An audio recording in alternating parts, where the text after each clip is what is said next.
冠军能留在自己的国家，能留在 LKL。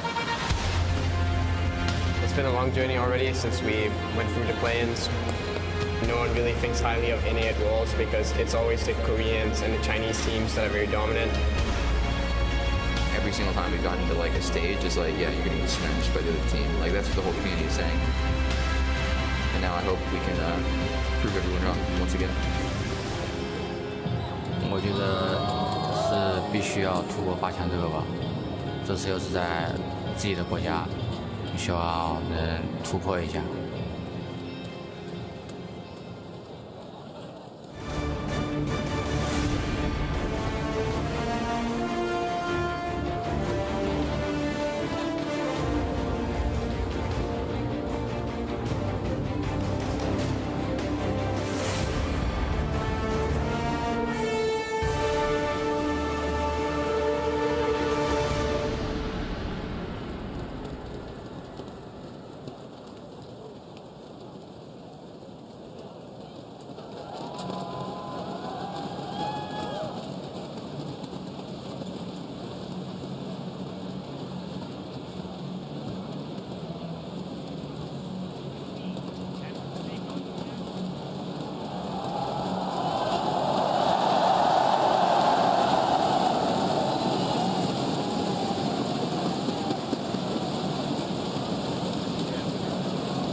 Cloud9 战队。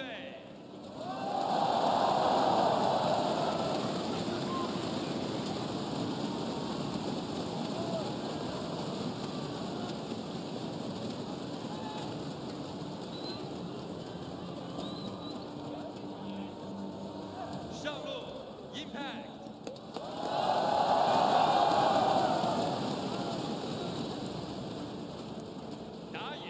Contractz，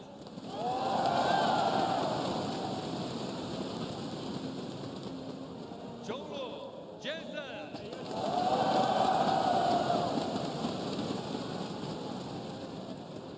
下路 Sticky，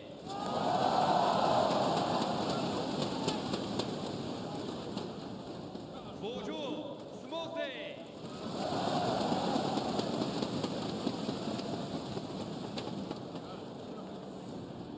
同样欢迎他们的教练员 Reaper 以及替补上路 Ray。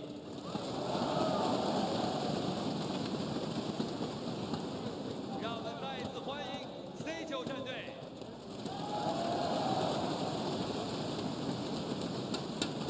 接下来我们要请出的是蓝方，也是我们本土 LPL 赛区的战队，让我们欢迎 WE。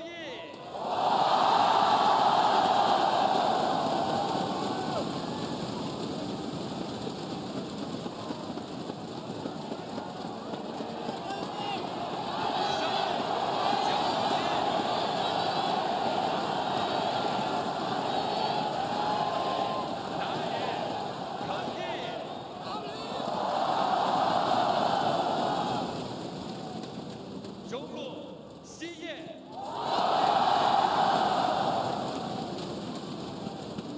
下路 Misty，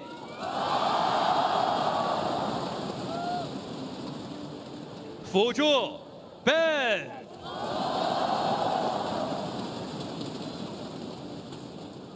同样欢迎。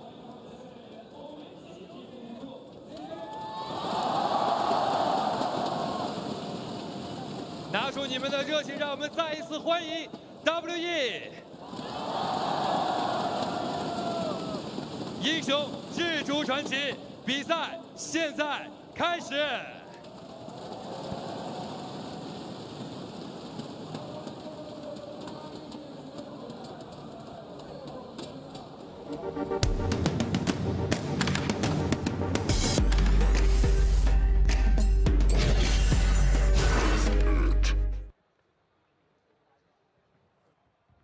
both of these teams as they take the stage here in Guangzhou, China for our final quarterfinal. Good afternoon, everyone. I'm James Dash Patterson, closing out the quarterfinals with Indiana Frosker in black, Alberto Crumbs Rangifo, and Sam Kobe Hartman Kensler. How are we doing today on this fourth day? Pretty stoked, actually. I mean, the crowd was super hype. We've got to see Cloud9 and Team WE. I feel like I've been with both these teams the entire run of play-ins, and I just want to see how it ends. All right, well, bear with us as we are having some technical difficulties, so we are going to work through it as best we can here today. Let's go ahead and frame up the series by recognizing that both of these teams have... All right.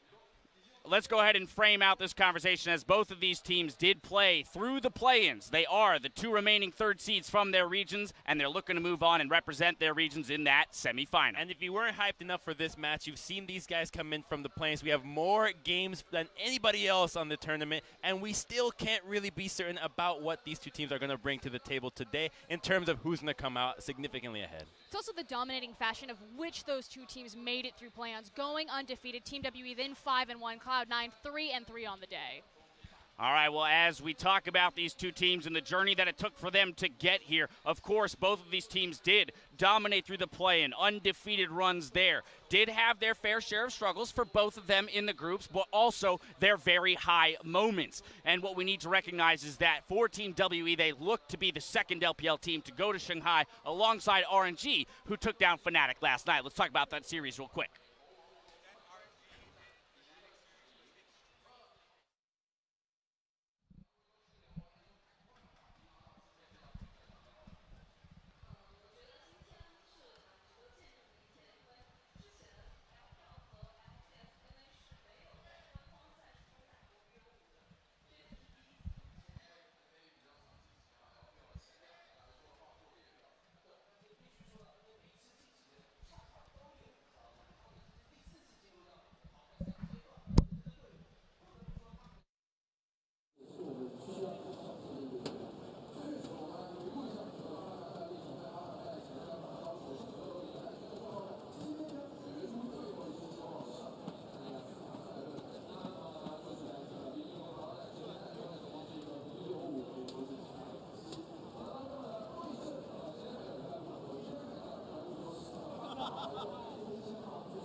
Last hope. They've been in this situation numerous amount of times, but they have gotten to be used to this environment that I think plays a bigger part than many of us can really expect, because no longer do you have jet lag, your body's already used to the situation, and you're scrim partners and you're used to the meta because you've seen already 3 quarterfinal matches go so far, so you know what works and what doesn't. All right, but let's talk about key factors in this matchup, right? Specific lanes and players that might be able to tilt it one way or the other. I think we have to talk about that mid lane in xiye versus Jensen.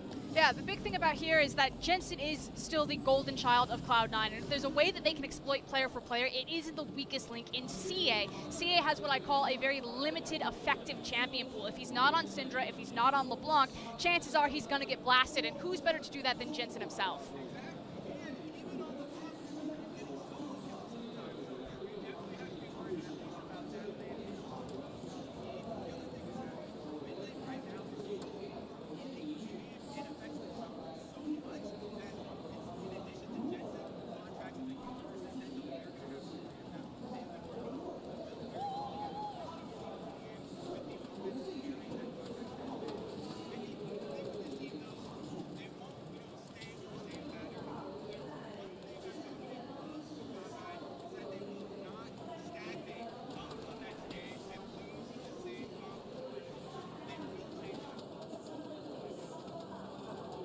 entire tournament. If we look at Team WE specifically, they were the first team to bring out that Caitlyn, but Cloud9 quick to jump on that train and say, hey, in that interview with Sneaky, we couldn't beat it, so we said, what happens if we take it? Exactly. It was not just the Caitlyn, but also looking at Contractz' champion who was playing carry, final game, realizing this is not working. We need to change when it matters. Switches over to the Gragas. You saw Jensen on LeBlanc as well, and a team that can adapt on the fly, especially in the best of 5, being able to recognize the patterns of an opponent in game 1 and keep going with that momentum is going to be huge, where I think a lot of my confidence in these team in this matchup comes in the coaches, both Hom and Reaper, excellent players at their time, veterans that have won championships.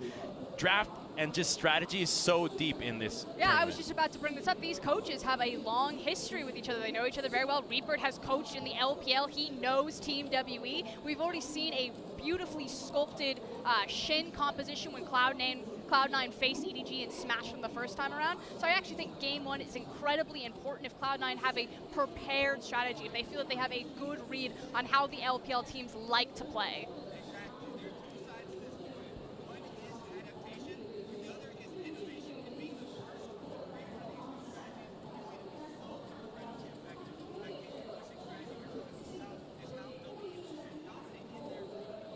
And now we talk about the importance of the mid lane, but I think when we talk about the mid lane in this tournament, so much of it is about how that mid lane spills over into the side lanes, and that's where I want to shoot down to the bottom lane. Mystic being a star player for Team WE, so much of their success has come off the back of his team fighting ability, looking at how much damage he can output as compared to the opposing ADC. If you look at any measurable statistic, Mystic is going to rank either first or second across the board. It's hard not to make an argument for him as one of the best AD carries, if not the best performing ADC statistically in the tournament, and everything that Team WE, all of their win conditions, if it's about Jensen on Cloud9, it's about Mystic on WE. They will put so many resources and so much time into protecting him, and on the other side, Sneaky and Smoothie have more of that defensive play style. And while I agree that Mystic is superb, one of the best AD carries, if not the best AD carry here, with a lead especially, the team does a little bit more than just funnel resources into him. They're so good at shutting down the other AD carry as well, so that discrepancy goes even further than just his skill disparity between the other AD carry, and as a result he looks like a god, and the other AD carry looks like somebody that should have been playing another role. And I think a lot of people would point to that EDG game that Cloud9 played. If you're going to worry about the bot lane, it's got to be about the visitation of all 5 members from the opposing lane, and can Sneaky and Smoothie play a solid enough defensive game to navigate that situation?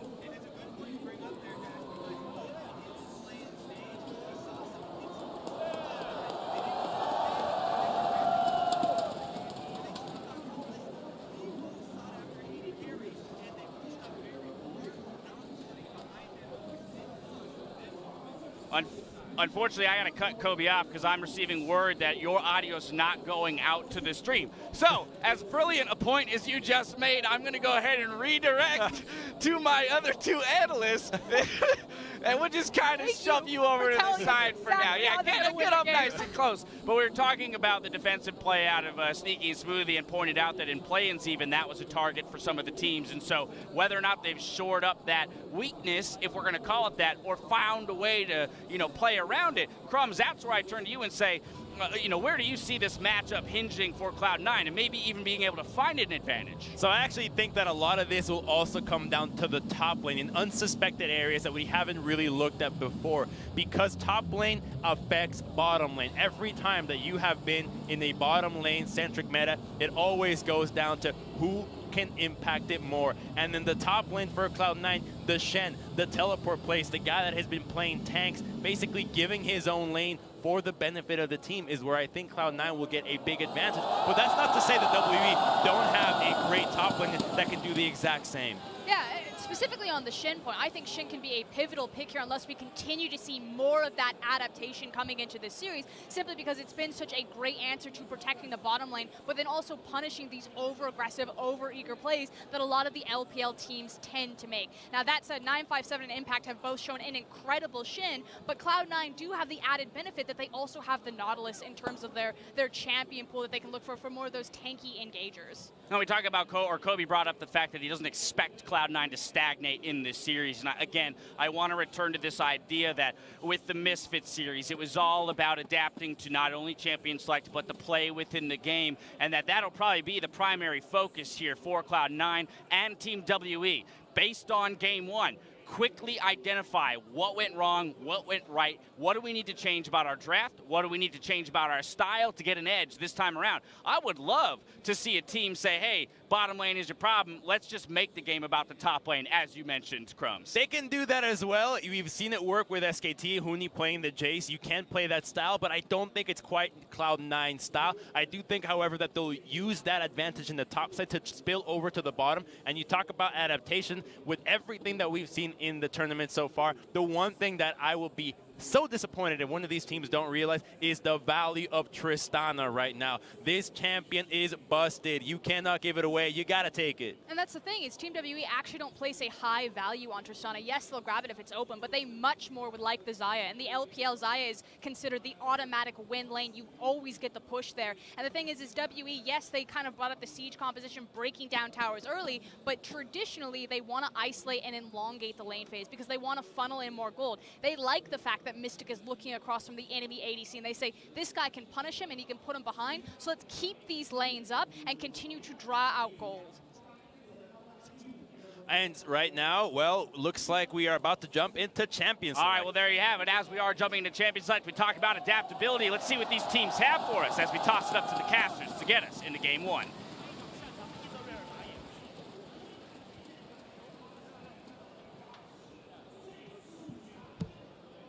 Final game between WE and Cloud9. We've seen 3 quarterfinals so far. This will be the final one to determine that semi-finalist. Yeah, and throughout the quarterfinals, we've seen so much adaptation between group stages and now. What are the bans going to be in this series? Because these teams are even unique to all the other teams we've seen before, already an Ezreal ban. Adaptation's a big point, but I think also these two teams have been pioneers. It was Cloud9 in week 1, really focusing on the range junglers, really playing around Contractz' high damage invading style. And then WE last week, they were the first to bring out the Caitlyn. They were the first to keep pushing it. So lane priority and push priority, I think, will be paramount between these two teams. And I think it's so interesting that Janna and Lulu are not banned, but also that Xayah is banned, because I think something that's been lost with all the priority on Tristana first pick is that you've had Tristana and Xayah both available. So if Cloud9 is going for the Janna, expect them to pick the Lulu as well as a priority pick right here with it. Now, talking about the supports, in particular between these two players, Smoothie, since group stage started, has only played Janna and Lulu, 6 games between the two. There's been 1 Taric game for Ben, but otherwise, he's very much on the Janna-Lulu train, so they're actually staying to their previous tendencies and happy to just go with what we imagine will be Janna versus Lulu, but the Soraka's a possibility. We're seeing new ideas with the Lulu available, though. Exactly, and they're deprioritizing the Lulu pick for now because you're never going to pick Janna and Lulu together.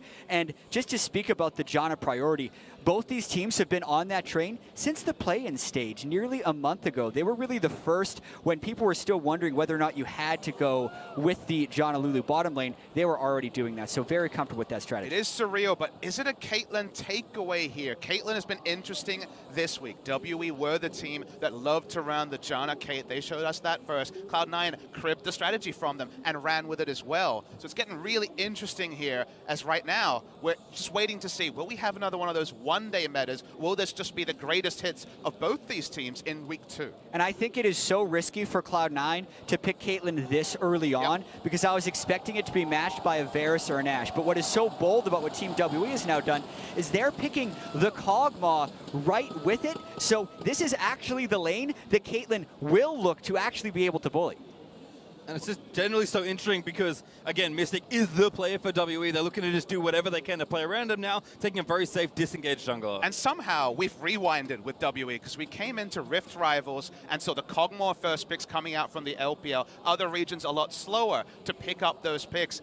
WE's quintessential comp, the Galio, Jarvan, and Kog'Maw that we actually saw run yesterday by RNG is sort of coming back here, and it could just be frontline with disengage and a Mystic-focused comp, because if we know one thing about about Mystic, Mystic is really the lifeline of Team WE. They play around him, whether it's a Caitlyn or a Kog'Maw, and he'll be a big focus however the draft ends up. And I really want to see how much early game focus gets applied by C9 in these last 2 picks, as well as the bans for Team WE, because one of the things that's so pivotal about the Caitlyn composition is being able to actually bring it home. When C9 did play this in their clinching game against AHQ, they played it with LeBlanc in the mid lane. Yet to pick a mid laner, will we see it banned by Team WE? Gnar and LeBlanc were C9's 2 solo lanes when they played the Caitlyn last. Certainly been strong here. I like the Jace as well from Cloud9, just taking away probably one of the best solo laners we've seen outside of NA. Obviously a champion that at Worlds I haven't performed too well with, but we'll see what Cloud9 have here for their next one. Is again, we expect bot and jungle focus in the first, but lots of adaptation in the later stages. And they're both priority laners. Jace in the top lane, there are not many matchups that you can really run happily into it. Maokai's the best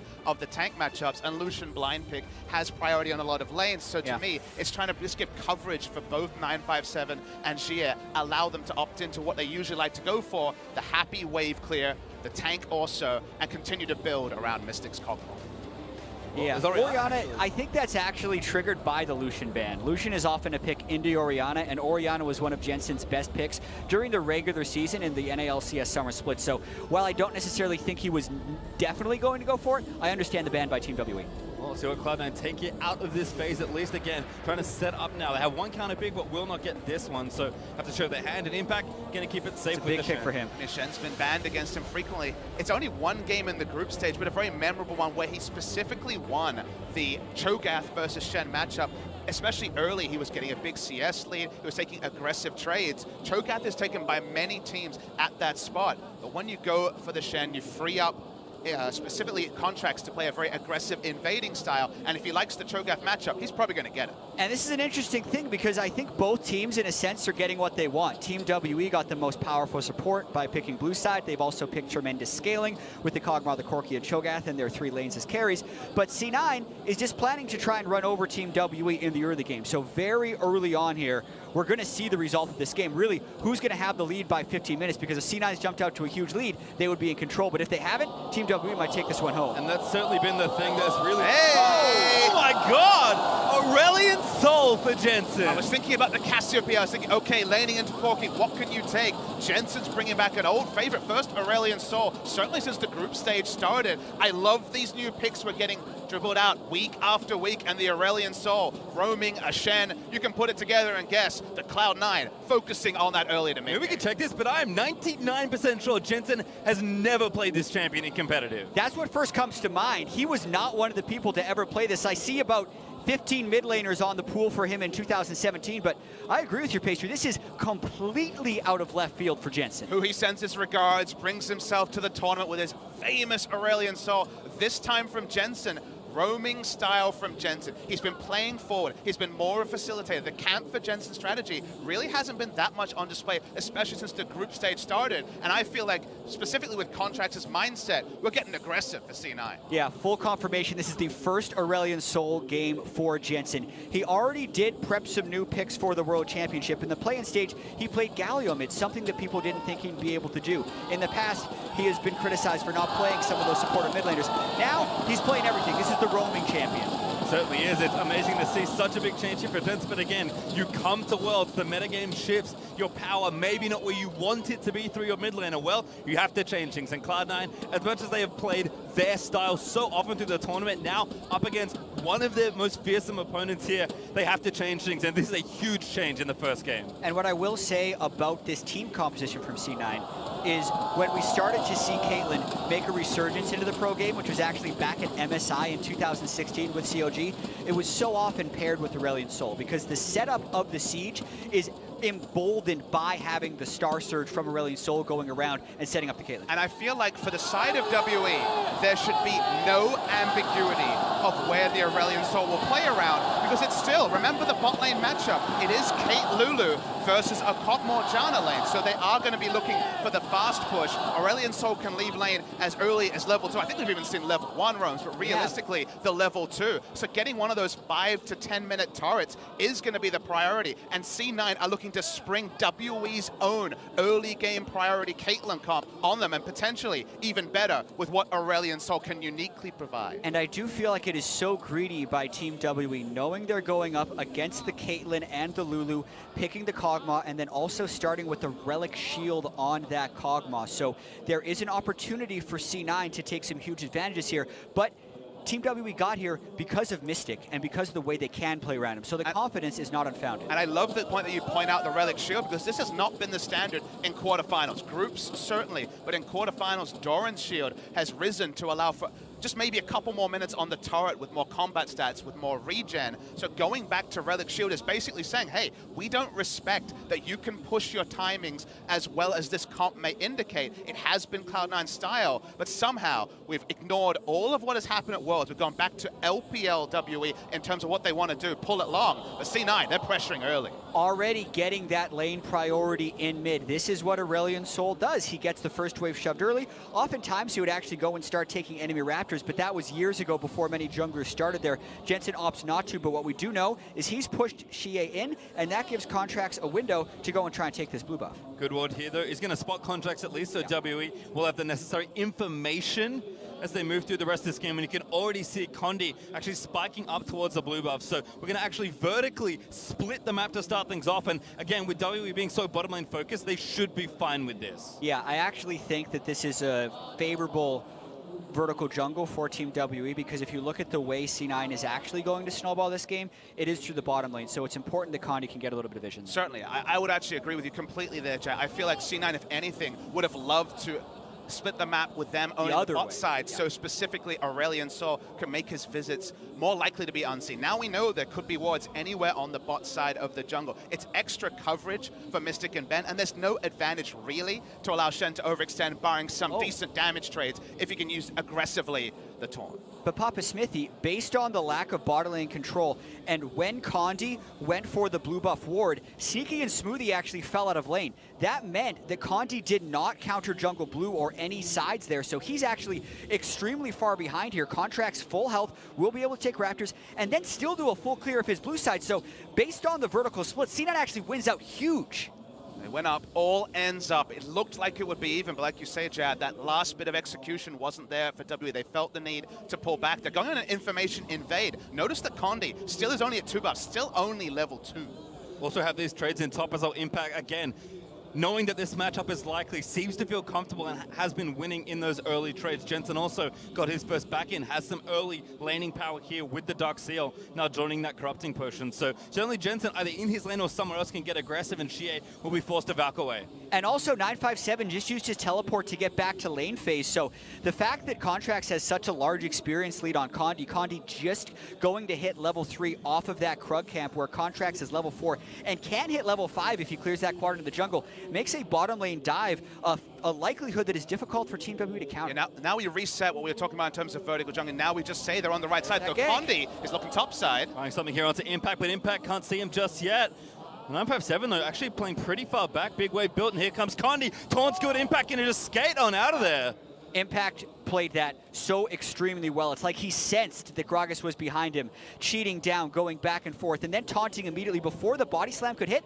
I think Condi misplayed that, but it was very well played by Impact. And on the bot side of the map, at the same time, Contractz is junglering bot side. They have no information on where Contractz is, so the minimap tells the real story. We can't see the turret HP on the screen just yet, but you know exactly what game plan they're trying. It's only slowly building, but every time Aurelion Sol goes missing, further action goes bot side. This time, though, the Aurelion Sol's actually top side. Coverage for Impact, TP into WWE also, but actually Impact might be okay. Jensen, he's gonna make it! Maybe in time! 957 goes down. First blood to Impact, and xiye forced to flash. Does get the counter kill as Jensen now already burned the heal. Might have to flash back towards the turret, is trying to buy a bit more time, and WE, they'll pull away. Condi almost goes down as well. Actually, Jensen still fighting xiye, but that bad times there, the voice of light. They line up, and Jensen snipes him down. Just hit level 6, popped it out, got the mana for it as well. Things go better than expected, and I think WE was surprised that, sure, they knew Aurelion Sol would leave lane, but going topside, that wasn't the original plan of this draft. The wave pressure for C9 is just overflowing right now. 12 CS lead in the bottom lane, first blood to their top laner, first level 6 onto Jensen.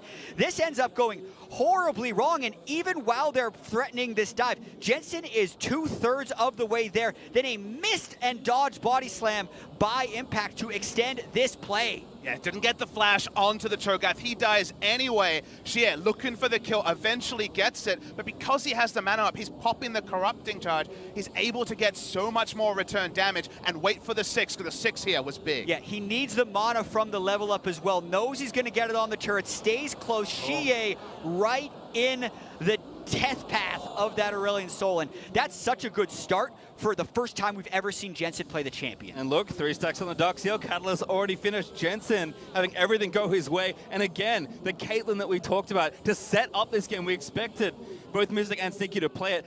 Look at the amount of damage that left unattended Sin have been able to do with their duo lane. And that's why originally when we saw vertical jungling be set up by WE bot side, we're like, wait, suddenly now it's overextensions for C9 to make the play. There is some defensive wards. They do see on the bot side, Jensen going for that second roam of the game, but the action, it's all bot side now. Yeah, and they don't even need to dive this turret because Contractz is level 6 against Condi.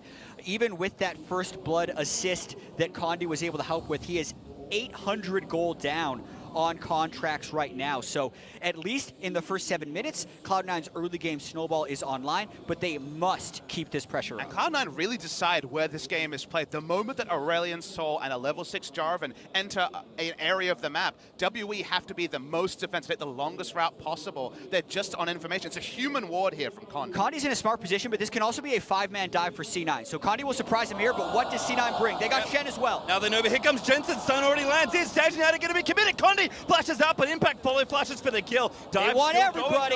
C9 looking for a Jensen, going to tank a few turret hits and Impact. He's going to go in next. Tornado down. Mystic flashes out of the stun, but Ben not so lucky. Smoothie able to take him down, and they get first turret gold. And Jensen chasing down Mystic. Barrier pop, but that's not enough.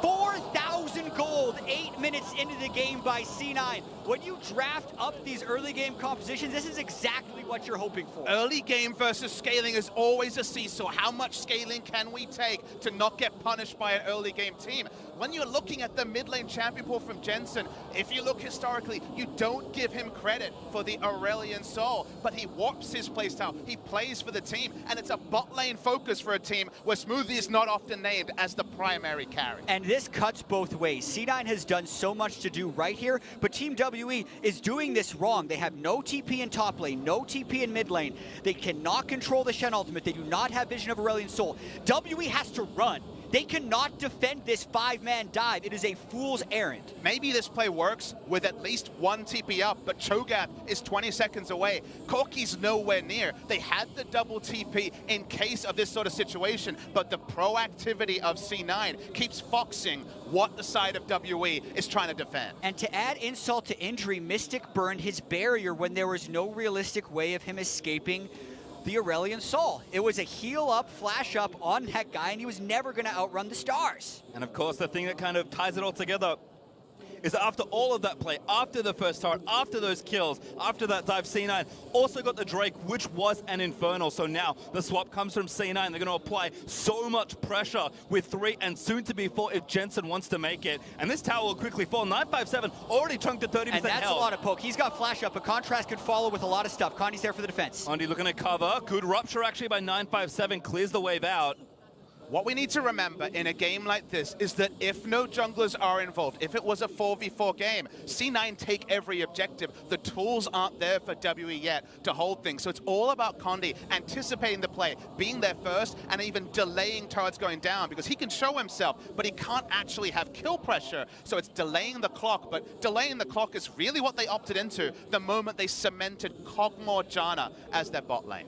And you can see this specifically from Cloud9. It is staggering how different their games are with leads versus without. Yeah, pastry time. Sometimes these graphs are hard to read, but look at this. When it gets past 10 minutes, you know what's happening. We've got spoilers on the screen, Jack. Exactly, but I will also say that in those games, most of the time, C9 was also with relatively even scaling to the opponent. This is a game where Team WE does have the Kog'Maw Janna in the super late game, but we are far from that point. C9 absolutely in a position to win with this goal lead 10 minutes. And I like that you say super late game, because late game, you don't just hand it over. Super late game, when we're talking 5-6 items on both the AD carries, the Corki and the Kog'Maw, I agree. But this team can fight at 30 minutes with a decent gold advantage. It's only after that where things really gain parity. And this is also a game of tempo. can they continue to make plays around their cooldowns, and how long did they sit on those cooldowns? Impact had Shen ultimate up the last time they dove Mystic and Ben. It's back up again. He's waited the 180 seconds. There's also a control ward behind C9 in that top lane. But the question is, can WWE even think about making an aggressive play? I say no, because they are too far behind at this point. They're up against a BF Sword Caitlyn, an 11, like what was that, a 9-minute Ardent Censored by Smoothie, and the Shen ultimate is back up. I mean, they just don't have the information. It'd be a shot in the dark, but they drafted themselves a sort of comp that can't put a spotlight anywhere. The vertical jungling ended. 3-buffed was Condi, and from there, it's just been C9 dictating every move in the first 12 minutes. And look at this, Sneaky, just gonna wait, deny a couple of extra caster creeps, and then take yet another turret. Contractz also got the Rift Herald, so if he wants, they can move all that tempo to mid and just break open the outer ring of turrets. Yeah, and that was a tactic we saw long ago in the lane swap days to try and bounce back the turret, letting the turret kill every single one of your minions. He then stuck around for the cannon wave, so it's mostly irrelevant, and it's a little bit of golden now, but that just goes to show how far ahead C9 is in the pace of this game. And I do bounce up and down by the fact that really your notebook for Worlds 2017, it looked like it was going to be one page, Ardent Sensor, delay, delay, delay, but they've had to go back to so many old metas to understand the defensive support's coming back, the engaged support's coming back, the Rift Herald's used here, but so far, we've had so much variety, and this is another bit of it. And C9 is doing this exactly right. They get enough damage to the turret. Now they're going on to Condi. He's going to have to flash. Yep, that's a flash out. Dunk there from Contractz. Commits the Cataclysm as the turret does fall in C9's favor. Shelly will keep going for a little while longer, but xiye and his fresh Trinity Force going to keep that one down. And the minimap tells a story that no previous WE game since group stages has told. Kog'Maw was top lane. Whenever WE have fallen behind, most notably the Misfits game, their last game of groups when the 2v2 was lost, they would just barrel down with their jungler and try to get objectives because their main focus is get gold on Mystic, get gold in their AD carry, hit 2 items. And sure, you might be losing in tempo, but you know how strong this team can be in a 5v5 when they know their own power with items. Just seeing Kog'Maw leave lane, thinking he might have to go mid with no item buy, he only got a pickaxe from it, lets you know that for the first time since group stages started, WE have been forced to actually react to the pace of another team. And I do think it's a little bit shocking that Team WE is in this state right now, since they were the team that debuted this strategy at Worlds. They understand how you get the advantage bottom lane, move it top, get the Rift Herald, break mid. They did it, and they were the first ones to do it. Yet when they see C9 early lock the Caitlyn, it's clear as day going to be that. And they thought that they were going to be good enough in the lane and in the early game to prevent this type of snowball from happening, and they're down 5,000 gold. The rest of the game still has to be played out, but I'm very surprised by this early result. And just based on the bot lane, the price they've paid is now apparent. That 9-minute sensor for Smoothie has been joined by Berserker Reaves and a 13-minute Infinity Edge from Sneaky. So this is going to get messy. Misty and Ben, though, looks like they're able to back away. And looking at the way C9 is building as well, with a Cinderhulk Jarvan, there is a worry that C9 runs out of damage at a certain point. So they absolutely have to keep this tempo, maybe even faster than this with the way they're going. They've gone heavy on the tank ability, and they do have some very strong power points, but it will run out. It's getting harder to go so much faster, though, Jack. The easy objectives are all dead. The Baron. 6 minutes seems like a long time with how far C9 are ahead before that becomes an objective they can even set up for. Setting up control wards and actually assaulting inner turrets is usually more specific. A rush camp at level 9 from a Gragas could turn from something, but I feel the same feel you do. They still feel like they're on a clock to keep maximizing because the question marks do come in about 15 minutes. Exactly. Cloud Drake should be taken immediately. They need to keep the waves pushed. But I think more so in the next 5 minutes, they need to burn WE flashes. I actually don't care if they get the kills out, because if they can get a flashless Mystic or flashless xiye, then the Baron Force at 20 minutes becomes so much more threatening, since WE won't be able to check it. And that's how C9 needs to win this game. They get vision control in the jungle, they burn flashes, and they take Baron at 20 minutes. xiye, they're going to get ganked. Smoothie, Sneaky, and the rest of the crew almost there, but xiye commits the package to get himself away. Yeah, xiye is happy to just push up a minion wave and then back, because there's nothing for Cloud9 to fight for. Basically, everything has been surrendered. They've been able to set up a side of the map where Kog'Maw can farm, which actually 3 minutes ago was looking pretty tricky, but for now, they've been able to do so because Cloud9 are pushing around the map. But we really are waiting for Cloud9 to go back, buy some control wards, set up somewhere, and try assaulting those inner turrets, because there's just nothing else to fight for. It's helping as well. Impact on the Shen, of course, level 11 with the TP just about to come back up. And Titanic was his first item, so that pressure is there. Nice NATO from Ben is going to deny Contractz from flag dragging over. But actually, again, this converted onto the top side, tier 2, Cloud9. Looks like they're finally going to try a siege, at least for a little bit. Exactly, and for as much as C9 is smashing, they are one team fight loss away from losing this game. That is the pressure you're opting into when you play these early game team compositions. Sneaky took a lot of damage, actually. Condi now looking for the flash. Doesn't have it, though. Contract's going to recommit. Ulti already out from Gragas. Contractz does the Cataclysm, but then flashes out of it. Sneaky catches him in a trap, but the Tornado's going to stop that. Jensen, looking for the snipe here, but again, C9 just happy to play patient. Really like the cast coming through from Condi. He hit away both DPS members, and Contractz realized he could be turned upon, knock him away. That's extra cooldowns forced by WE. They start the assault, the turret is still helping. Yeah, this is the setup. You put Caitlyn outside the turret, you have Aurelion Sol in tow, but they get such a small amount of damage onto that turret, and they haven't actually set up a very good trap line that push turns into pretty much nothing. Mid lane minion wave starts to push back. It takes about a minute to reset up where they were at, where they had tempo in 2 lanes and were pushing up. Trades for Impact going well, but not necessarily completely one-sidedly. Jensen popping over, but I think 957 knows exactly what to do. Yeah, maybe a 1v2 could have made that a little bit easier for C9, but again, just transitioning through the lanes, trying to get a little bit more initiative and shove through. But the 2 marksmen on the WE side doing a great job actually defending from all these pushes. And again, despite the lead for C9, they haven't cracked the next step just yet. Exactly, because they have a lead, but they don't actually have the items that show that lead. It's a Rageblade versus xiye.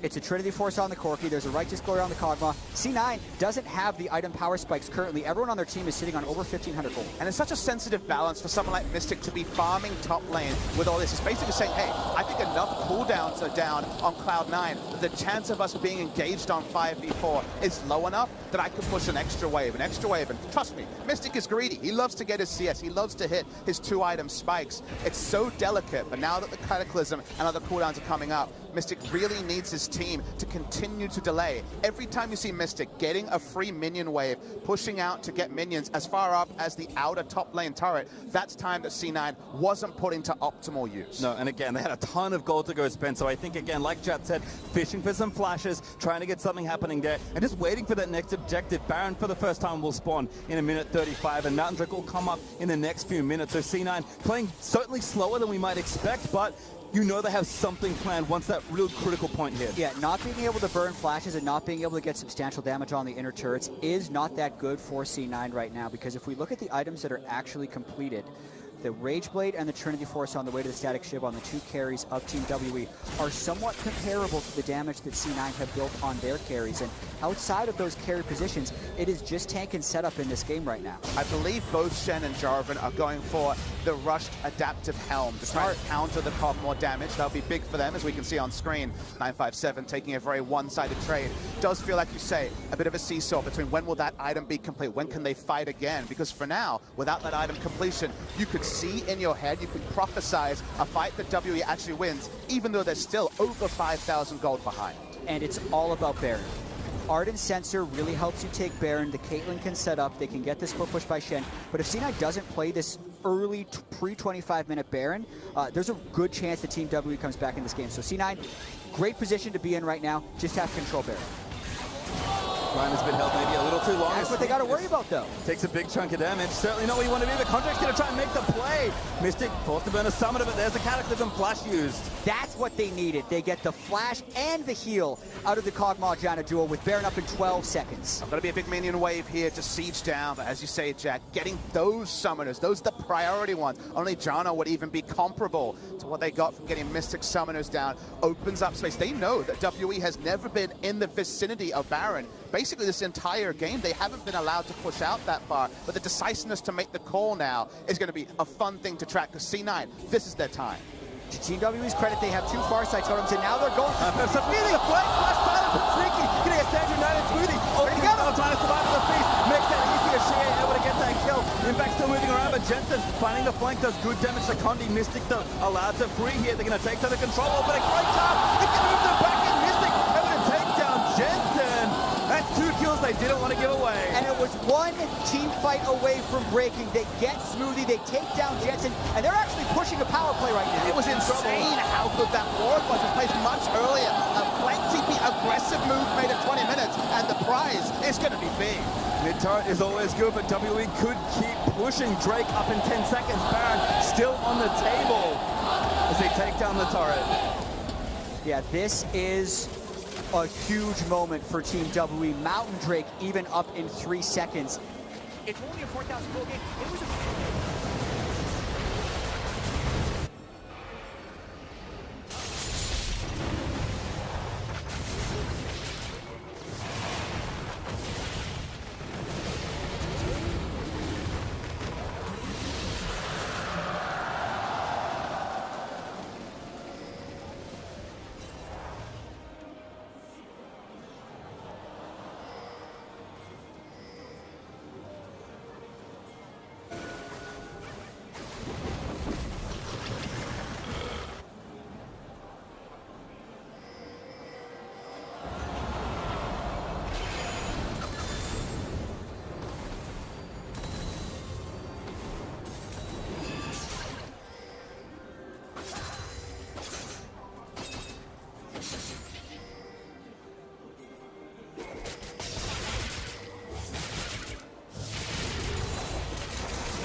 The 5,000 gold is not quite there, but it's close. Exactly, the lead has actually stayed about the same for Cloud9, but the precious time that WE have bought is likely worth a lot more than that. Cog still scaling up now with 2 items completed. C9's carries finally completing their next few items, but they lost the last streak. The Mountain went to WE, and again, all that work they did to get vision around the Baron, they have to do again. And Ben hasn't been threatened, which is a big thing right here. The Janna at level 10, even with the Ardent Sensor on top of the 2-item Kog'Maw, is a huge power point for Team W to play around, especially with that red buff. So C9's going to move towards Baron here because they have to control this, but it's actually really difficult for them to secure it at this point. And it took a wayward path, but WE are at item timings they are familiar with. It's 2-item Kog'Maw. The path that it got here is not the same as some of the other games we've seen where they just careen straight through bot lane trying to make plays. Condi might be face checking. Yeah, Condi does face check. In fact, with Code to the Colossus might be alright. Some from Jensen, not up, but Contractz dives in. Shoots out, actually, it's the voice of light. Deals so much damage to it. Sneaky, still taking damage as Impact finally TP's in. Mystic playing on the front line almost gets Jensen. It's all about Janna. Unless C9 can get onto Ben, interrupt that Monsoon. That was a rank 1 Monsoon, and it was enough to repel all of C9's initiation. Contractz had to flash out of that team fight. Team WE is actually starting to assume full control of this game. They are managing to last out team fights and get position on the map. The Baron wards that were a dream earlier before are now being contested at 23 minutes. The item timings are there. It's almost like much of the early game didn't happen. It feels like they traded down in turrets, but otherwise the feeling, the tempo of the game that was so within the grasp of C9 at 15 minutes is getting closer and closer to being out of their grasp at 25. Exactly. Those inner turrets have barely been touched by Team WE. The Mountain Drake went over to Team WE. C9 could not threaten the Baron very well, and they haven't found any initiations onto Janna. So when we talked about how we were surprised that Team WE opened this game poorly, that's still surprising, but this is now more of an explanation on why they were willing to, because the mid-game hold that they were able to keep up is putting them in a good position. And again, we're kind of still in a holding pattern here for this game. C9 are continuing to get golden, keep control of the map, but again, we have to look once back towards the Baron. Contractz takes out the speed shrine, might even hit the bloom here, as C9 do have decent neutral vision along the river specifically, but you'd think with all this map pressure they've been able to open up more, but WE's defense has been so good. But you can see also here the map pressure they had, 2 lanes at the inner turrets and mid lane equalizing is gone. It's a lot more even now, so the thoughts of rushing down a Baron are gone. The setups need to be so much more precise. We saw yesterday big Baron steals. That becomes possible now, where before there was no way for Condi to even get ranged to contest that objective. 20 minutes hit, the Baron spawns. We see the amazing defensive setups of WE and even a proactive play, and now things are much more within their hold. And C9 definitely do look out of sorts. When they've made their Jarvan initiations, they haven't been a 5-man team, they haven't had their damage and range, and they haven't found flanking positions. Even Impact down in that bottom lane, now that both of their tank line does have the adaptive helm, is not winning that 1v1 against 957 to give them a teleport or global advantage. So none of the things that they need to play around to win are happening, and this gold graph has now looked like no other that we've seen from C9 so far. xiye actually just going to gank down here and lock up as good as the silence hits as well. Impact forced to flash as Jensen going to try and turn it back around, but doesn't ride the stun all the way in. 957 not even clipped. Remember that both teleports are available. We saw C9 on the minimap pushing around Baron, but Aurelion Sol is here. WE have the ability to react to the Baron faster, so not actually going to be a reasonable start there for C9. Yeah, and the tank Jarvan plus the Caitlyn and Lulu do not kill that fast enough. I do think that if C9 is going to execute this, you actually wanted the Warrior Jarvan to smash that game, one-shot the Kog'Maw before they could get their defensive items up, because it's starting to look like Team WE have their defensive options in place, and it's just a matter of extending this game to 40 minutes where they can win the team fights for free. Well, certainly things looking good for WE, but Cloud9 continuing to fight. Sneaky going to go back, and we also have another Infernal Drake to fight for in 45 seconds. Again, C9 getting stronger, but it just feels like WE scale that touch better. And again, without that additional pressure being able to be applied, yes, the gold lead's still in favor of C9, but you equalize those turrets, that gold lead almost cuts in half. And I'm sure the viewers at home can appreciate how delicate a game like this was, because Cloud9 did so much right in the early game. They were given the sort of draft you wouldn't have expected, given that WE's lane priority strats with Caitlyn, they were the first to show that halfway through week 2. They pushed to a point, but it almost felt like they entered the exam, answered all the questions, and looked at the clock and said, wow, like we're a bit early here. Like, it feels like we got all this extra time. What's going on? One false move, one great play by 957 with the flank teleport. They realize there's an extra page on that particular exam, and now things are getting a lot more tricky. The essay section, so to speak. Yeah. Nailing the multiple choice. Multiple choice, How do you play Pretty the good multiple choice. They nailed it. They got the first 3 turrets down, but look at this now. With Infernal Drake up, Team WE is getting full control over the Baron area, and they're going to force C9 into face check scenarios. And unfortunately for C9, this has kind of been one of their things. They've improved so much over the last 18 months. Never mind, though, actually, initiation started. Contractz, he's going to get silenced. Staging out, not quite enough. Gets knocked into the bounce house. 957 takes an impact, made it in, but Ben barely alive to monsoon his way to safety. Jensen burned the ulti for a lot of burst. But WE again live with 5. Ben not dying there means Odin sensors up, means that the team is still healed. Impact's trying though. Mystic got tons of damage, still not enough through all the heals and the barrier, forcing the fight. He burns down the xiye. Finds the snipe. WE do it again. Aurelion Sol was silenced, so it actually contracted all 5. Oh no, Jensen trying to make the play. The xiye gets a double kill. Takes him down, and Cena walk in and all die. These fights are so close, but WE have drafted such a WE comp. These Kog'Maw comps are their bread and butter, and the bread and butter right now is stronger than the American Pie. And listen to those roars from the crowd. They were waiting for that team fight this whole game. And so much does go wrong for C9. They were very close to winning this fight. The body slam misses, but the focus on Contractz right here as the channel comes in takes the aggression away from C9. They're not willing to go all in right here with that voice of light. The fact that they didn't kill Ben means he can heal up so much with that monster. Ben dies here. I think they bulldoze the fight. They go for the re-engage, which they didn't need to opt into.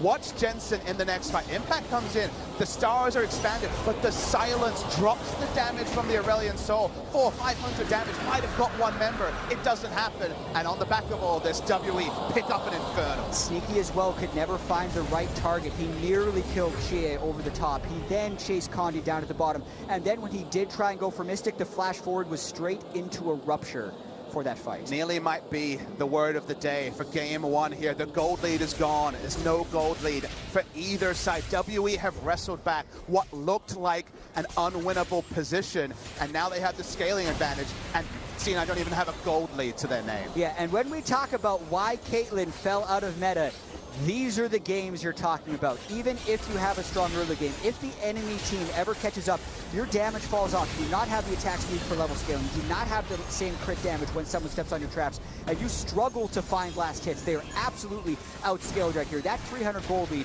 is effectively a massive lead for Team WE. WE even with the Infernal Drake to match. So again, really everything in their favor, especially with still a minute 50 left with the Baron to play with. 957's going to give them the lead and tie up the turret deficit. And with that, WE have been in a position they have found themselves in so many times in this iteration of the team's career. Fall behind, doesn't matter. Mystic's where he needs to be, and that's all they need. And it also bucks the trend of C9 at Worlds. Every game where they were ahead at 10 minutes, they would win. At 15 minutes, they would win.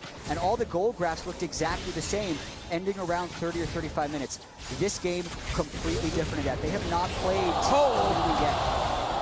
Ulti burnt there by Lulu, keeping Sneaky alive again. I mean, Mystic is already enough of a problem, but xiye, another very strong late game carry. It would have pretty comfortably almost solo Sneaky. This is such an interesting world where teams have shown strategies, shown 2 weeks to play, and then you make predictions based on that play, and suddenly they return to old trends. Goodness. This is LPLWE at its finest. Sneaky again just can't really stay here, and this turret's gonna melt. C9 know they need to make a play, but they need to set up, can't find it. Silence again. Finds on and there, Sneaky getting a knock back in. No, ulti not quite enough for the Gragas, and now C9 gonna try and shred through, but Ben is doing so much work with that Janna ulti, and C9 just cannot hold. They're gonna lose this inhib, and maybe more. Sneaky the next target, but he nets out from under Condi's body slam. 957 though wants to take him down. Rocket is good. Jensen back from the dead, out of the fountain. Towards that, into the turret, they grab the shutdown. Jensen also taking a little bit too much, but Mystic took down Jensen and goes down to Sneaky. Jensen is the one who carried that fight from the back end for C9 because that was nearly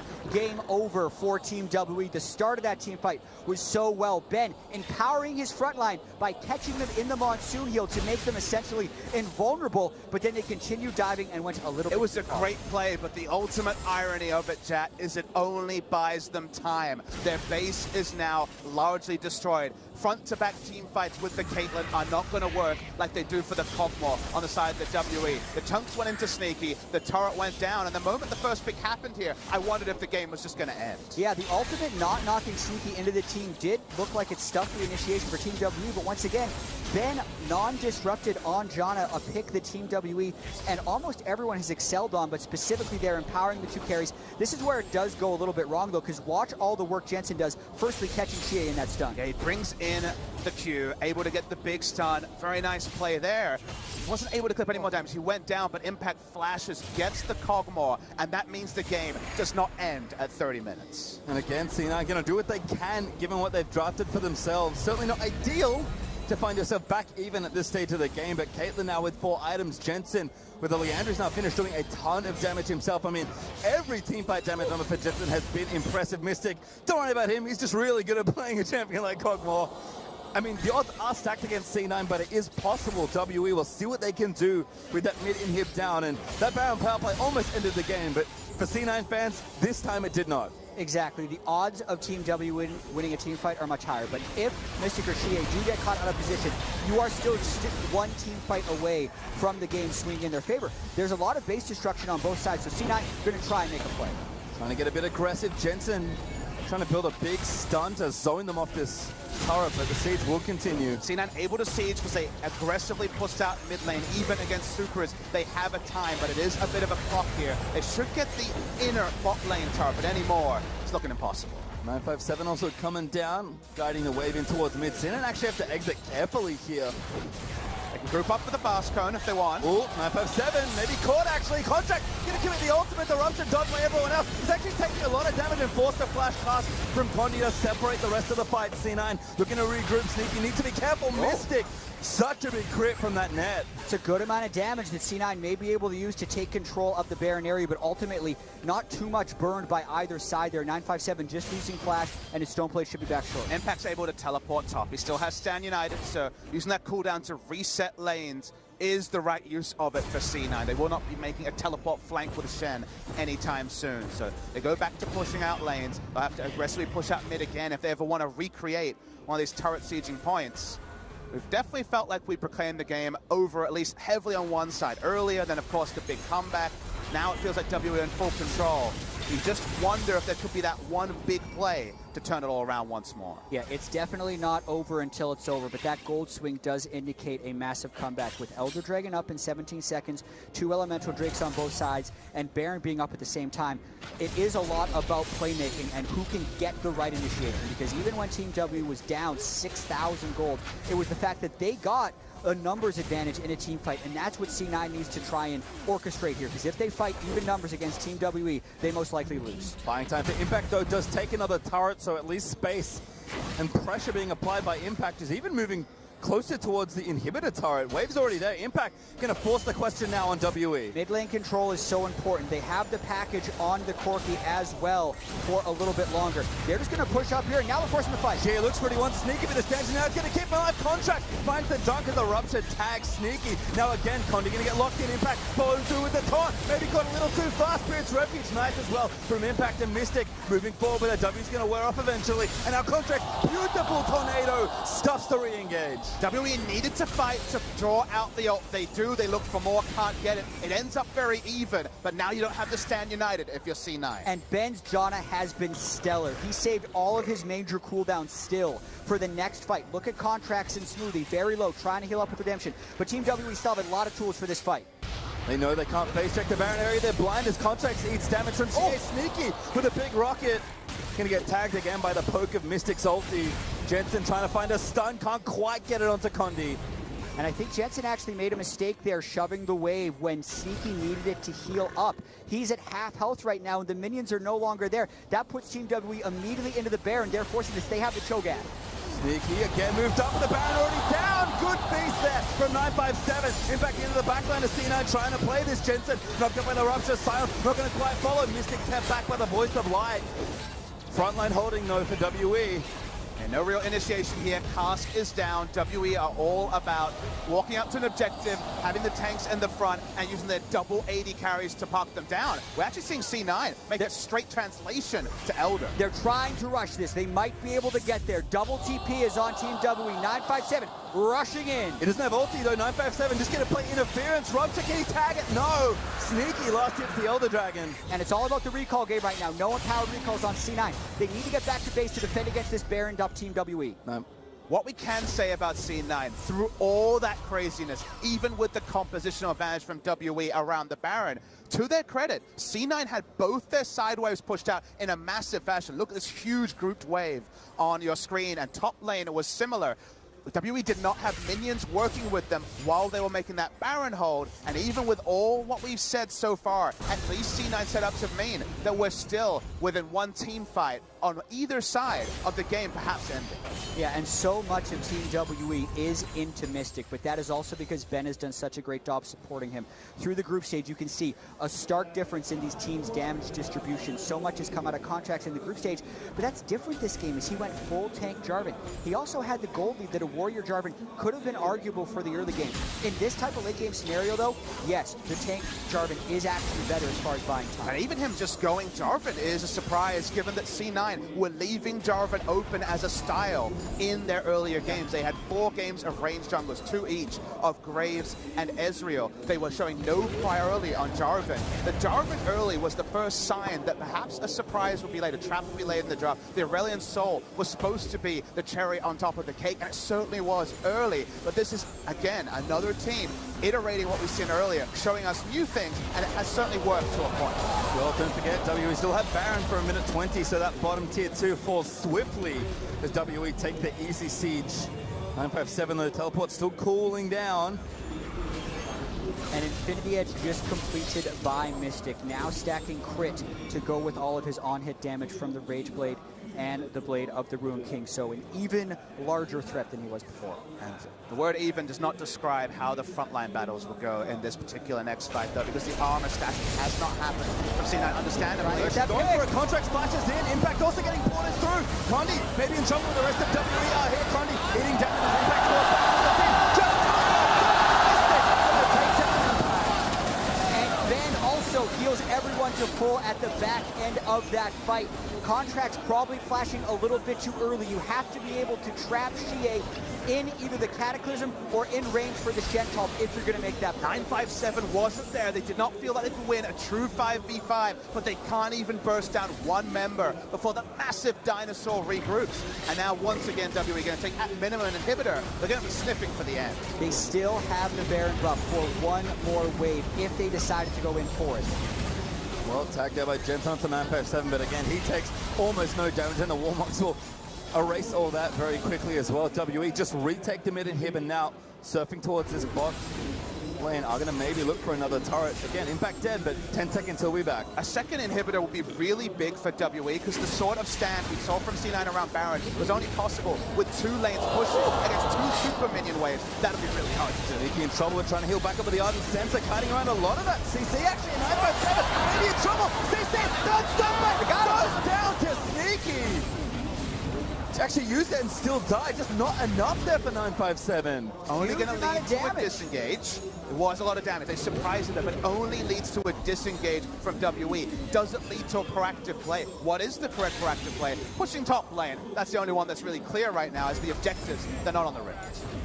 I will say one thing that is helping C9's front line is the double copies of the Gargoyle Stoneplate with the Locket of the Iron Solari. That's a temporary 1,500 or so health shield that they can trigger in these team fights whenever Mystic is pressing W to go for that huge amount of damage. And when you made that analogy earlier about C9, Papa Smithy, about nailing the multiple choice, maybe the middle of the test was the short answer. And they're doing a pretty decent job on the essay portion because team comp-wise, they shouldn't actually be staying in this game. And if this game had ended at 32 minutes where it looked like W would roll through, you would wonder what C9 came away with from this game. But the fact that it's been extended, the fact that C9 has showed excellent play, almost against the odds in the late game, just serves as a taster for what the rest of this series could be. C9 had a wonderful early game.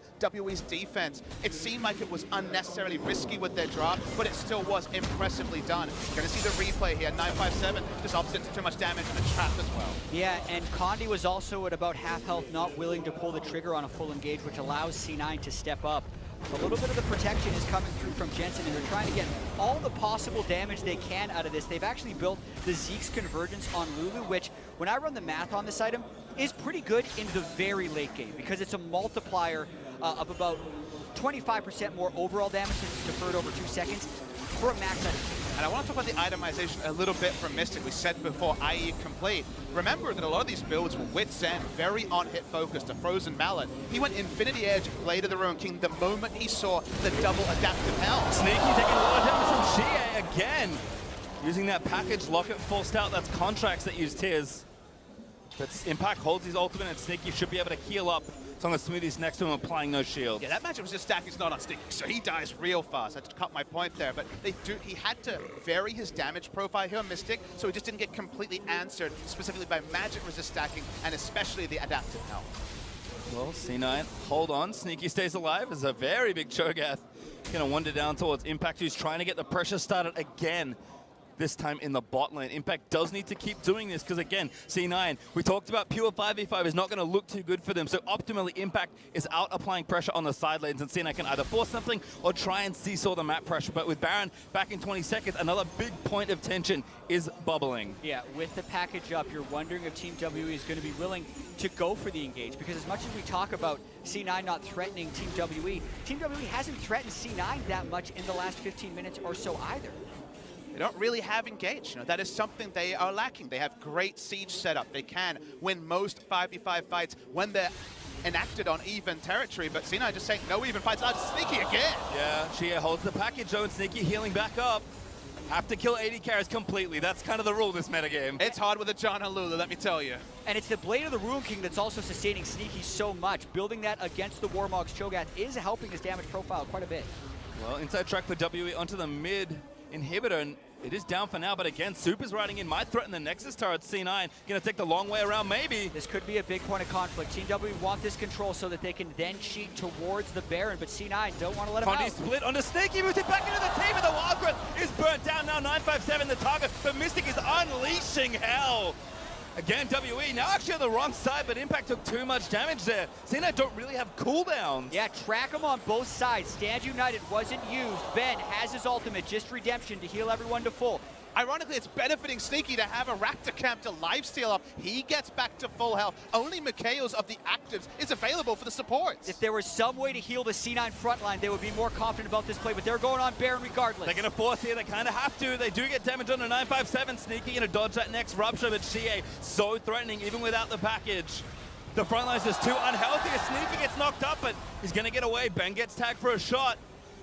Inhib back up, that might buy some time, but WE's top lane, side lane also working in their favor. Impact is back to full health, in base, waiting for the Stand United option. Creeps in the top lane, in the minimap, are hitting down the inner turret. Yeah, and that's where C9 want to cheat. They actually want to clear that minion wave. That turret's most likely dead. That's why Impact is on the way. Contractz, though, still very low. Very unsafe as Sneaky keeps taking pot shots from the Corki.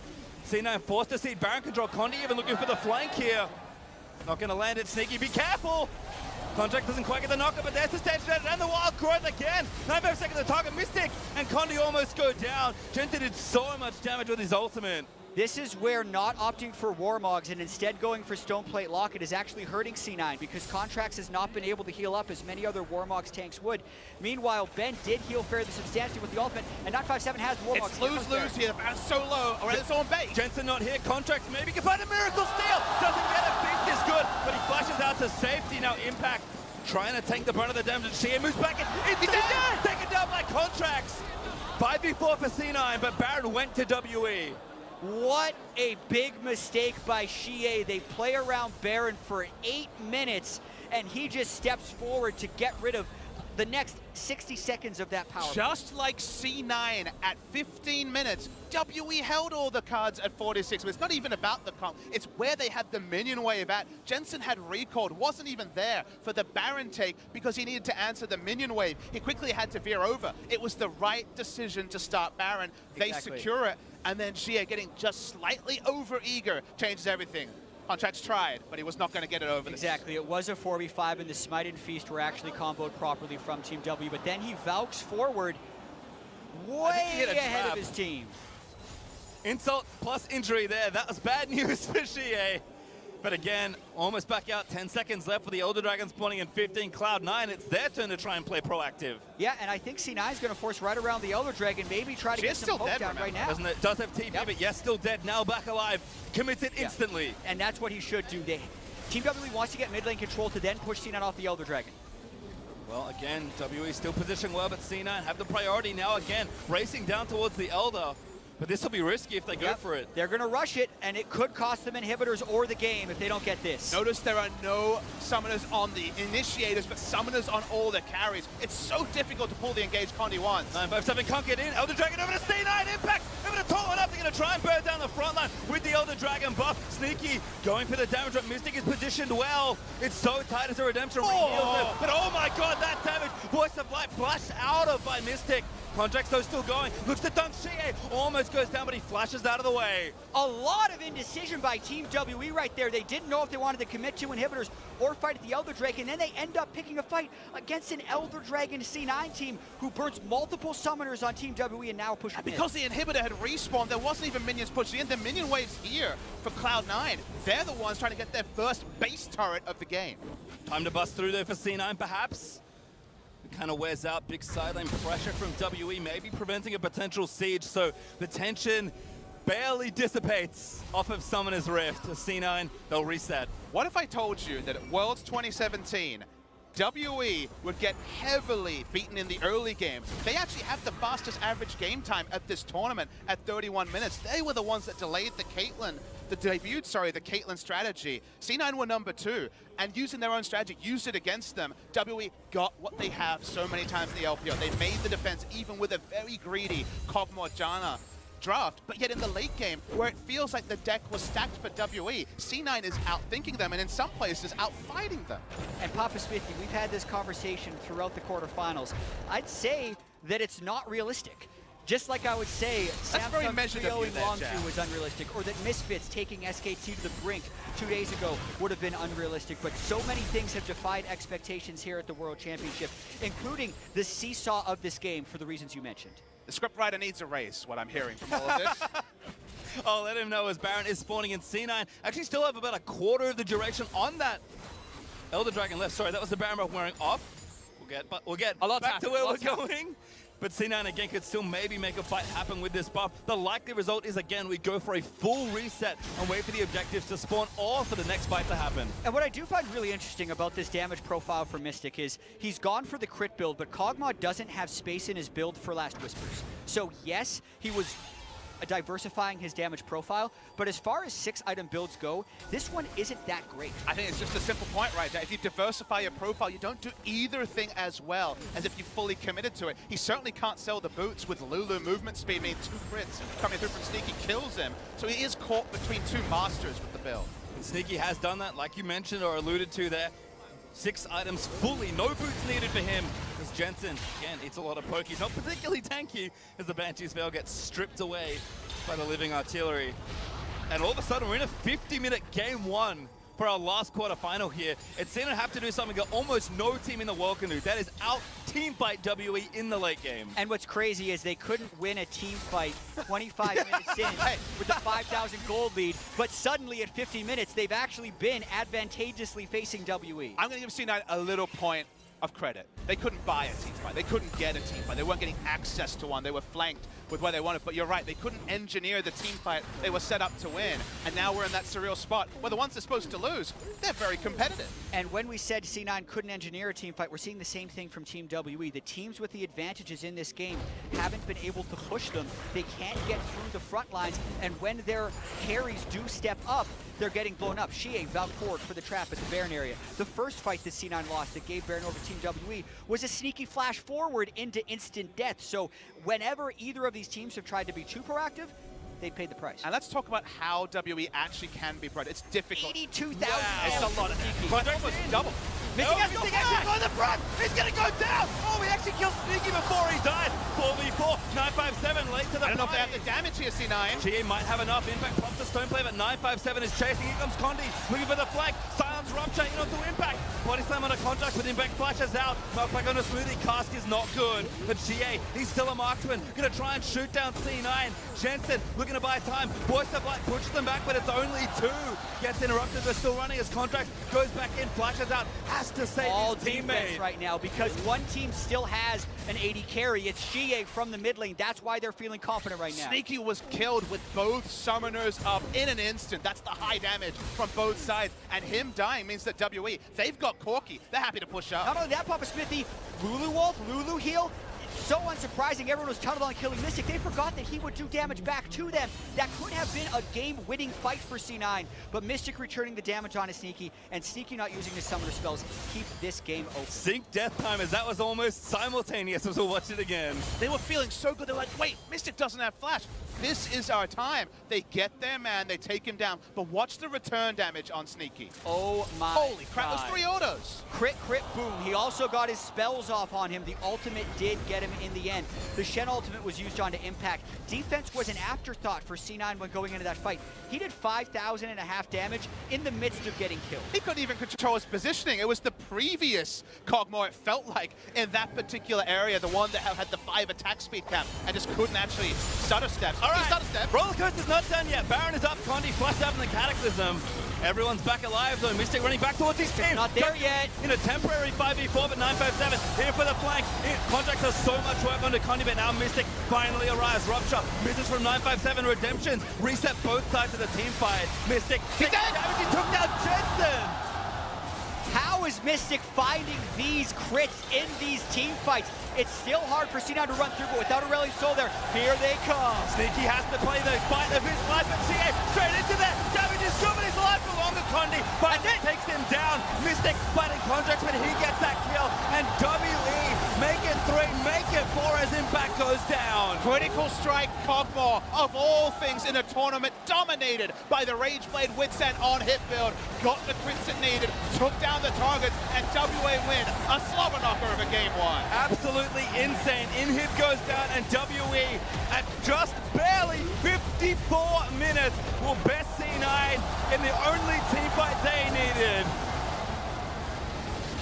This is gonna be fun. What a game 1 ending right there. Mystic didn't have the last whisper, so he couldn't kill tanks. So he decided to just ignore them in those last few fights.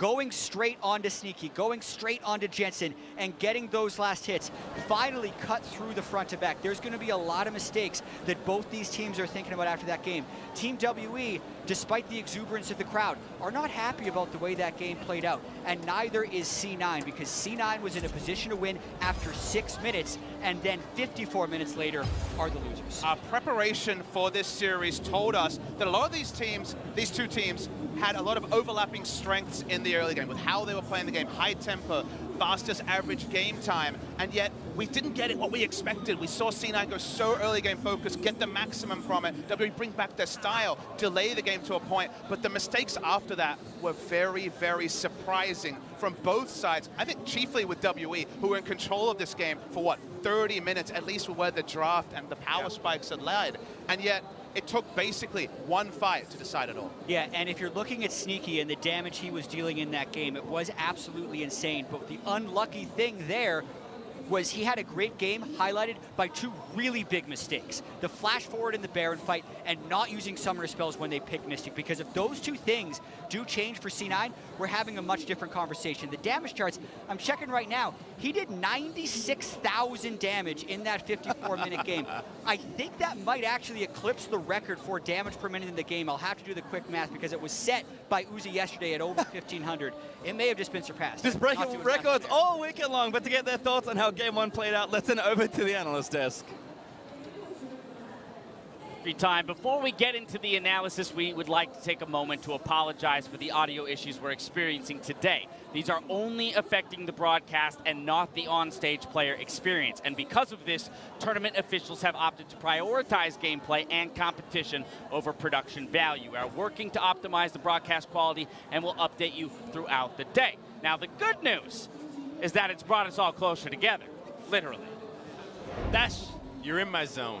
Hey, Frost, you're good, but Dash, back off. Okay, get out of your personal space. No, but really, a 54-minute Game 1 to open this series between Team WE and Cloud9. Oh my goodness, I can already feel it, the fatigue that these players might encounter throughout the day. And that's super important because I feel like every WE desk I'm on, I say the exact same thing. This is quintessential WE. We had the Janna, we had the Kog'Maw. They used to blind pick Kog'Maw all the time. They love to run games late. I'm glad that you said endurance because that's what it's all about. This team doesn't look flashy, which is why a lot of people don't peg them for how dominant they really are. But they are a grind. They will wear you down. They are so frustrating to play against. That being said, I think it was great for Cloud9 to attack the draft in the way that they did. They combined multiple components that we've seen over this tournament, first locking in the Caitlyn aspect, because that's something that they've already seen, and so they're kind of expecting this. However, when you also throw in the additional movement of Shen and the Aurelion Sol in combination to play off of the extra terrain you get to work around after the early turrets start snowballing, this is a huge, huge early game that they had a chance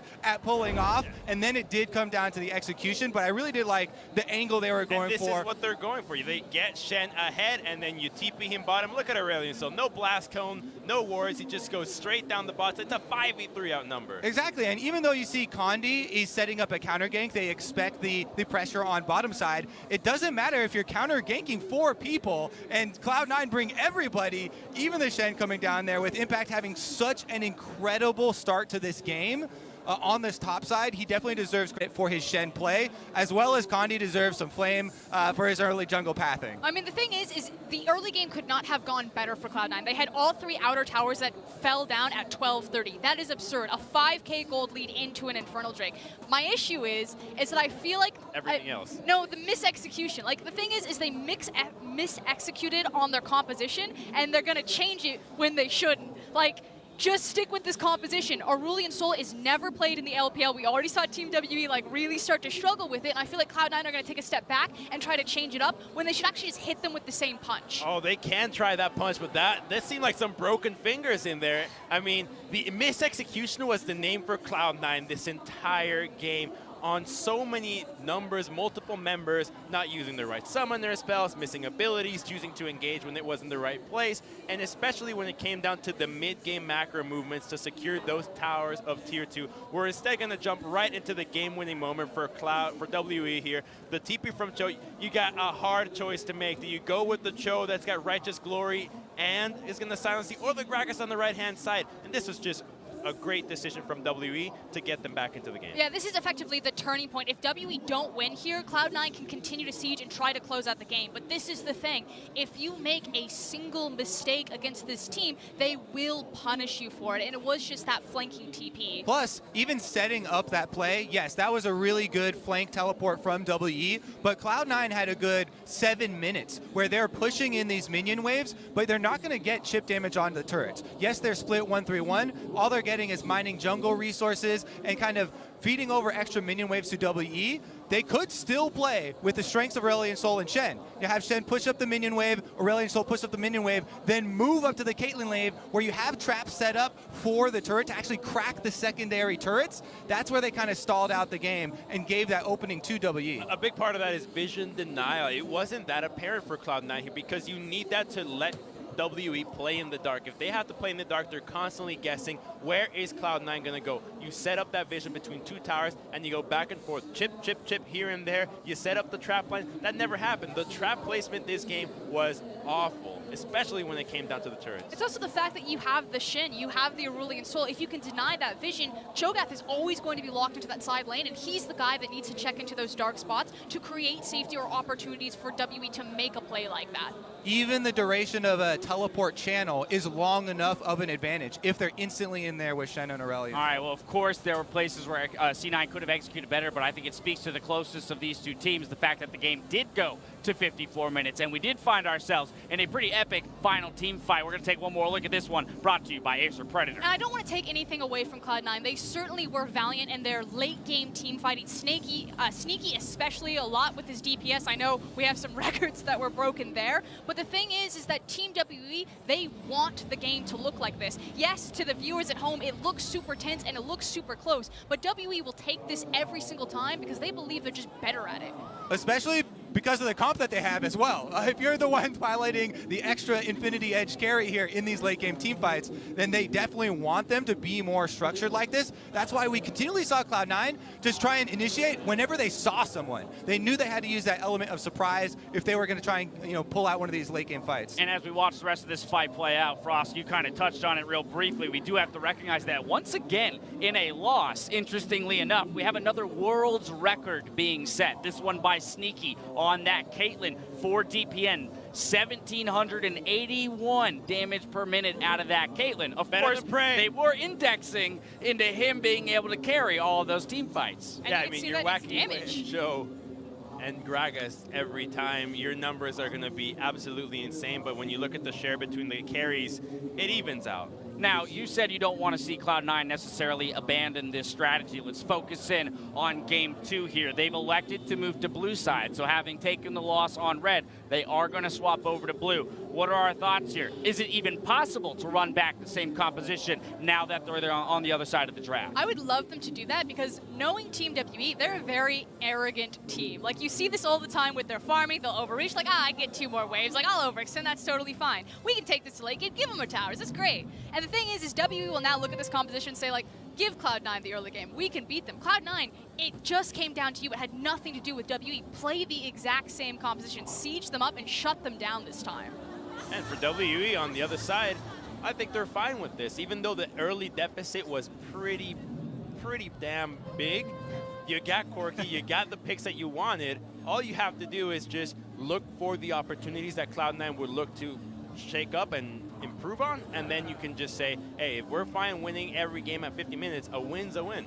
I definitely do not want Cloud9 to run a weakened version of a comp like that. That is one of the biggest pitfalls, that if they wanted to keep up with the similar strategy, but still wanted to like limp through with a couple of bans that were targeted at it, I think that would be the mistake. So if they see that coming, then they should definitely pivot. Alrighty, well, Team WE struck the first blow, but that was just Game 1. Cloud9 get their chance to bite back after the break. Stick with us.